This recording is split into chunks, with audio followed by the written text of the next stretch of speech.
Hi, Eileen Floyd here again. We've got a good football to kick around today.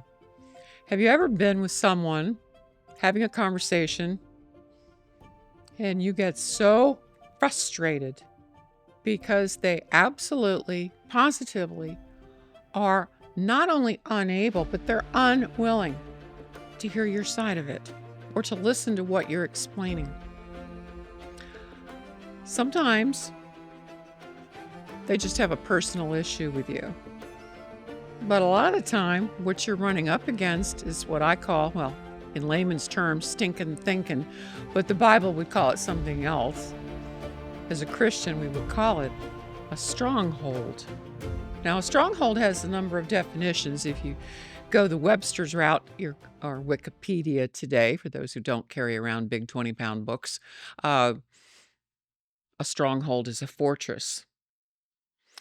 But in terms of how our minds work and the things we believe and think, a stronghold can become a cage. A cage wrapped around how you think, and you are unable to get out of that cage without God's help. I want to give you an example of a stronghold of thinking or a cage. I've had people come to me, one in particular who reached out following my most recent podcast. And this poor woman, she's recently lost her job. She's very depressed. She's been pretty much abandoned by everyone, and she's discouraged, kind of curling up in a ball. And she said she has a very low opinion of herself. She feels like a failure. So this is not just for her, though. This is something that happens to many of us. So what's going on here? This poor woman has bought a lie and actually believes it. She believes she's not worth anything. She believes that she has little to no value. And if we are truly followers of Jesus Christ, you want to know what that is? Here's your wake-up call. That's actually using your pride to set yourself above what God has to say about you, because God's right here. And he says, I love you. You're acceptable to me. You're precious to me. I take you as you are.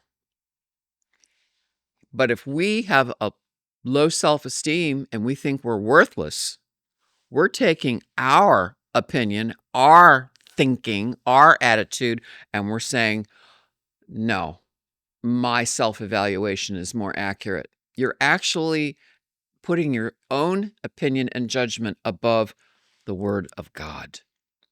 And that's actually pride. And I bet you maybe never thought of it that way.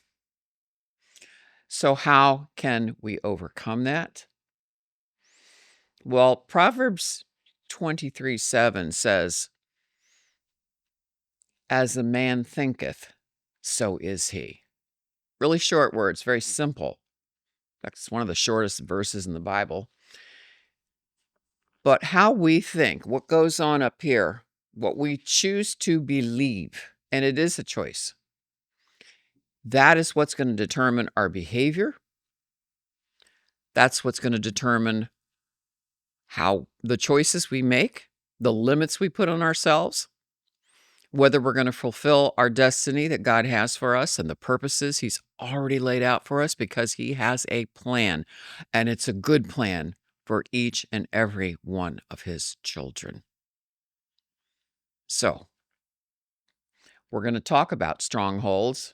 We're going to talk about where they come from, what causes them, how to recognize them, and most importantly, how can we overcome them?